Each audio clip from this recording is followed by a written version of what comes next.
যাচ্ছি।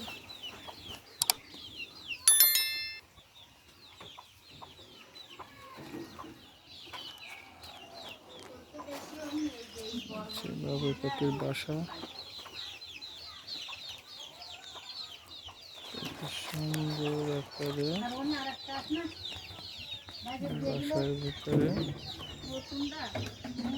ডিম আছে। দেখেন ডিম,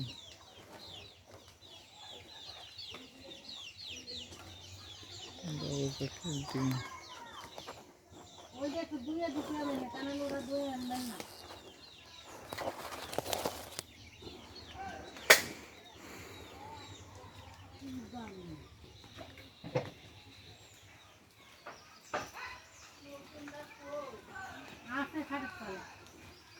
ছানা সহ ডিম।